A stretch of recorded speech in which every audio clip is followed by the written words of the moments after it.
All right, let's start with the Guardians. Doubleheader yesterday against the Reds in Cincinnati. They'll play the final game of that series today at 7:10. Guardians win the opener, even though they blew an early lead. Kyle Manzardo hits a grand slam in the first inning, something we haven't seen him do much of lately, hit for power. What's crazy is he leads the team in home runs. We're talking about like he's been terrible, which he has. He's, got a terrible OPS, and he still leads the team in home runs with 12, which says more about the rest of the team. Yeah. So he looks so weird with that stupid helmet. He looks like a guy who could have been, actually doing those things. He could look like an extra on Game of Thrones. Yeah, I could see it. 100%. But hits the grand slam. It was all unearned runs because an error really got that inning going. But they were up 4-0. The Reds come back and tie it. The Guardians pull it out late on a bunt. Who had the bunt? I can't even remember now. Rocchio. The 5-hole hitter is bunting. Yeah. The 5-hole hitter is bunting. Guards ball. In this case, it worked. It's odd because he's been their most consistent hitter. Yeah. So it's a weird choice. Right. But okay, it worked in this case. The guards ball thing annoyed me last year. And I think people have finally come around. Oh, God. Last year, everyone was so excited about guards ball. I'm like, guys, they're basically saying we're not good enough to play like everybody else. So we have to play like it's 1982. I don't want to hear about bunts and all that stuff. But in this particular case, it worked. Okay, I'll let them get away with it. So they pull that one out. Cade Smith shuts the door after Slade Ciccone did not pitch particularly well. In the second game, the opposite. Gavin Williams pitched great. His second straight fantastic start. When he threw that wild pitch with 2 outs and 2 strikes to a terrible hitter in Brian Hayes, I was like, oh, boy, this game's over. I mean, it turns out it would have been over at 1-0 because they didn't score. But that second run felt like it was 10-0 the way, the Guardians have been in a stretch outside of the first inning of the doubleheader yesterday. They were in a stretch here where they just can't score. They can't, and they needed help of an error to get that one inning going. But, Gavin... you see the stats. That's remarkable. Zach. Every dude on that list has won a Cy Young. It's also 4 Cleveland guys, by the way, which is crazy. Yeah. Kluber, Bauer. Yeah, Bauer won the COVID year Cy Young, didn't he? Yeah, Bieber won COVID year. ALNO. Yeah, Bauer was on the Reds Dodgers. when he won. Bauer never won one for the Guardians. Yeah. It is amazing that there's four Guardians / Indians on that list. But I mean, listen, that was extremely impressive. Gavin Williams did a great job. But they scored 4 runs in that first inning of the doubleheader and then scored 2 the rest of the 2 games. Yeah, they and I won think 6-5 in the first game. The more concerning thing is that second game was a bullpen game for the Reds, and the Reds bullpen isn't exactly good. No, it's not. And yet the Guardians still only got 3 hits and never really threatened to score any runs. And they had some chances early. Right. They had I think first and second 1 out, 1 inning, and first and second nobody out after a hit by pitch and walk. They can't get a big hit. And then just they can't. Yeah. I mean, the Rays series, they made those guys look like Gibson and Koufax. Yeah. But the Rays do have good starting pitching. There's no excuse for yesterday. It's a microcosm of the season. They'll look really good for 5 innings, and then they'll look absolutely awful for the rest. So. Yeah, and they scored off Petty. Not Petty. Who's the Reds' best pitcher? I just forgot his name. Chase Burns. The other Chase. Yeah, right. Wrong Chase. They scored 5 off Chase Burns, who's their best pitcher, and couldn't score off. As you said, you're right. The second game is in fact, the guy who started the game, they had just called up. They had just called up from the minors, and it was a series of bullpenners, most of who were not very good, and they were totally inept. That being said, good article by Zach that came out this morning, and he's right. I know some of our fans are just content to say the Guardians stink. There's no point in doing anything, and that's kind of what the ownership wants you to think. The team needs to be aggressive. I don't care that they're playing terribly now. They're still very much in the mix. They still have a great chance to win the division. They still have a great chance to be the number 2 seed. That's the benefit of being in the American League, where there's only 2 teams with a good record, and they're both in the same division. So whoever wins the Central has a very good chance to be the 2 seed, which means you get a bye, because the West stinks also. Yeah. So don't tell me don't do anything. There's nobody in this division that's any good. There's nobody in the American League that's that good. So I know the offense has been terrible, but I said it yesterday, I'll say it again. The Guardians, and Zach points it out in his article, it's well said. Chris Anthony said, well, we want to do it with internal options, but we have the option to make moves at the deadline. Well, they've been trying with internal options for a decade. Yeah. Some of them have finally panned out in Bazzana and DeLauder and Rocchio. Great. But you can't only rely on internal options. It's not enough. They need some, and I'm not, listen, in a perfect world, they'd go get superstars, which are hard to do and a lot expensive. I'm not even saying that. But don't tell me you can't get 2 solid, professional, good hitters to add to this lineup. I'll take 1. I'd take 1, but you could get 2. But I'd take 1. Yes. I think the second comes from the minors. I think the second comes from Well, Velasquez. maybe, but that's a lot to ask, even for top prospects. But I'm trying to be realistic about what their approach. Well, okay, realistic. I mean, I'll be surprised, honestly, if they even get one. We're going to get solid hitter. We'll get into it later. There's just not a lot out there in terms of hitting. Yeah, well, I got some possibilities. Some that are unrealistic, some that are realistic. Hey, Mike, did Bull and I come up with the same target, by the way? Nope. No? It was we got 3 names from Bull that were unrealistic but fun. 2 names from Bull that were realistic. 2 names from Chris. 2 names for you. Not a single overlap. I knew no one would come up with my second one, but I thought the first one. We call that in the business a deep tease, folks. Second hour. Stick around. Yeah. That is. I try to be moderately realistic. Like Mike said, perfect. Like, what's your perfect? Yeah, I mean, that's hard. Perfect would be Petey Halpin for Shohei Ohtani. Right. That's never going to happen. Yeah. So I try to keep it moderately realistic about what could they really do. I don't know. We'll see. We'll have some fun with it. Real quick on that, and we will get to that in the next hour. But when we talk about you're perfect and trying to be realistic, I do just want to say that if any of us had proposed Jaylen Brown for Paul George and 2 first-round picks as a deal, we all would have said, all right, get realistic. And that actually happened. So some of these that may seem unrealistic due to unknown circumstances, contracts, other reasons, may be more realistic than we actually think. I just want to I didn't propose what goes back to the other team in the deal, because in all these deals, it's minor leaguers. I wasn't put specific guys. I don't know if you guys did. Yeah, I put specific guys. Oh, you did? Okay, fine. They followed the instructions. I could do that.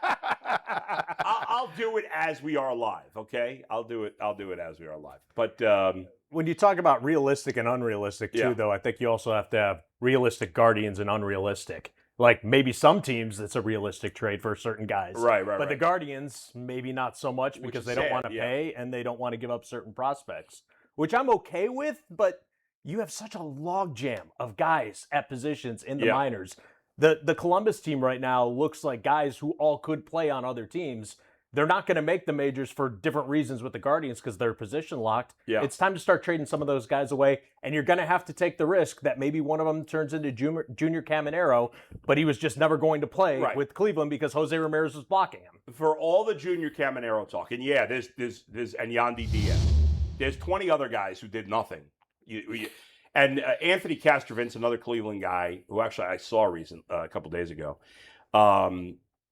Anthony wrote an article yesterday about, he talked about prospects that get traded at the trade deadline. Mm-hmm. And I didn't read it, but I think I saw something about it. And most of them don't pan out. Most of them don't pan out. And people are so hot and bothered and so scared about trading prospects. And yes, when it becomes a Junior Caminero, it can be devastating. Sure. When it becomes a Pete Crow Armstrong that the Mets gave up for 2 months of Javi Baez, it can be devastating. But most of those guys turn into nothing. But a lot of times, not always, a lot of times, nobody knows these prospects better than the teams that own them. Yeah. And if they see some sort of fatal flaw within them, even if Baseball America has them ranked as a top 25 prospect, right. Their own organization may not view them as highly. The catcher the Guardians traded twice. They traded him. Yeah. They traded him to the Padres. And then the deal got squashed. He was a huge prospect. It was Lucroy. It was the Lucroy trade. They traded him for John. He ended up on the Padres, and then he ended up on the Rays. Yeah, and he wound up out of baseball. He wound up coming back, and he was I know he was top 50. He was their number 1 prospect at one point. Yeah, he was a catcher. And did nothing. We can't even think of his name. Can't think of his name. Yeah. He was traded for who? I'll look it up. He was traded for Jonathan Lucroy, and then Lucroy vetoed the deal because he had a no trade. Yeah. So he was sent back here. He was part of a big trade between the Padres and Indians. They've had a few of those. They've had a couple of those. It might have been the Franmil Reyes deal. Maybe. but I can't even. I know he was Latin. But Lucroy would be the one. It's Francisco Mejia. That's yep. it. Yep. Well, I mean, Bradley Zimmer. Drew Pomerantz was part of the Ubaldo Jimenez trade. Matt Laporta. Mike White. Matt Laporta was supposed to be the jewel. Was it Mike White? It was something Mike White, Matt White. What his last name was White. Yeah. I remember that deal and thinking, oh my gosh, they just gave up their number one prospect in Pomerantz. This white guy's looked really good in his debut. Not a white guy, but his last name is White. Yes, thank you for clarifying that. No, and they didn't do anything. Yeah. I mean, Pomerantz has carved out a really nice career as a relief He did, pitcher. but he's been cut by 2 teams. Last year, he had a great year as a reliever. And he's had a few years where he's been decent, but he's been a nothing guy. But the point is, if you go back in hindsight 2020, do you do that deal again? No question. Clint Frazier, remember how big he was supposed to be? He never made it. Yep. I had a couple of cups of coffee in the majors, nothing. So the list goes on and on. In fact, if you look at the Sabathia and Lee trades, the guys that ended up being the best return for the Indians of those trades were guys that were not the top prospects in the deal, and Brantley in one and Carrasco in the other. Brantley was the player to be named later. Yeah. I have a question for you guys real quick on prospects. And I know this has nothing to do with the game yesterday, but I'm fascinated by this. In basketball, in football, in baseball, it's never 100% hit rate on draft picks. Young guys, some develop, some don't. Yeah. It feels like baseball. And I'm looking at a guy like Scuba, who was not a top prospect, who turns into the best pitcher in baseball. Mizorowski. He was highly thought of. He wasn't top. Mizorowski was a top prospect. Okay, so some guys are, some guys aren't. Why is it so hard to project minor leaguers to the pros, both hitters and pitchers? Because it feels like, and maybe I'm wrong, and I'm asking because I'm not 100% sure. It feels like the hit rate on prospects is so much lower in baseball than it is. But I don't know that that's true. I think it used to be true. Yeah, I think it's higher now. I think baseball's getting better. Yeah. I think, and I was trying to dig on this summer. I think that the top prospects in baseball are hitting at a higher rate than they used to. Yeah. And I don't know the reasoning. I don't know if baseball's getting better at scouting. I don't know if it's player development. And again, my theory goes back to sort of this travel ball explosion of the last 10 years. I don't know if there's a correlation there or not, but it seems like there's younger guys are ready to contribute at a higher level than ever before. Kevin McGonigal at 21, Connor Griffin in Pittsburgh. And listen, like Steven Strasburg, Bryce Harper, they've always been some. I think it feels like there's more. They're hitting better on the college players. I bet you that the data would show that I think there was I think there's less of a hesitancy to draft. It was more in the past about drafting high schoolers because you could project more with so a much high projection. Schooler, whereas a college guy is more of a finished product. Yeah. And so I think we were seeing more high schoolers drafted early, and we're seeing less and less of that. And I think that's part of it. And, I think one of the things that's been tricky is that you play with a metal bat in college. That's 100%. And so that really makes a big difference until you can see guys with wood bats. Yep. There are guys in college that just can't adjust to the wooden bat. Yep. And it's a mentality, and it's the difference in, pitchers are so good, obviously, at the major league level. Yeah. Everything is on the corners. Very little is middle over the plate. You better not miss if you get one that's middle. In college, you may get 3 or 4 that are middle. Right. I think the bat absolutely. Yeah, has a you lot could to hit do it with off the end of the bat with a metal bat and still get a good rip. It's funny, even at our level, right? Even at 15U, we did a wood bat tournament. Yeah, and I told the outfielders were playing so much. Yeah. They were playing so game. Shallow. Yeah, guys who normally are hitting it to the fence, it's routine pop-ups. It was just fascinating. to watch. And I do think the college guys are, and even the high school guys are playing more wood bat leagues in the summer. Yeah, Cape Cod League. There's more of them now. Yeah. And so guys are getting more experience with that. I don't know. It's the NCAA should switch to wood, but I'm sure the contracts are so lucrative.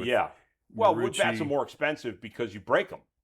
Well, they're not that they're more expensive, but you got to go through more of them. Yeah, you go through more. Yeah. Although you can't. One of the kids on my team broke a metal bat, which is crazy. Wow, that's great. I hope he kept it. It was bizarre. It was actually one of his teammates borrowed it from him, and the teammate broke it. Oh, that's rough. That's rough. Right. Those things are not. I don't know what he was using. No, the metal bats are expensive, but some of those 2-piece ones can be. Oh, those are even more. Yeah, they're very expensive. They just for PEDs in your league? No. Those bats are $450. Yeah, they're really expensive. Anywhere from $350 to $500. Yeah, right. But they should last you, a year or two, depending on how much You bigger get about 2 years out of them. Yeah, depending on year or two. if your size changes and you become too small. But But anyway, getting back to the Guardians, they'll be in action tonight. What's the pitching matchup? It's Bybee. I thought it was Cantillo. Oh, is it? No, I don't know. I don't remember. Cantillo versus Singer. Yes, ESPN had Cantillo versus Cantillo and Singer. Okay, Cantillo did not pitch great his last start. Overall, he's been obviously very good. Fine. He's been fine. He's he's been hot lately. Yeah, the 116 strikeouts is a nice number. The whip is not good, but that's because the walks have been a problem with him at times. 53 walks in 109 innings. Yeah, that's bad. That's really bad.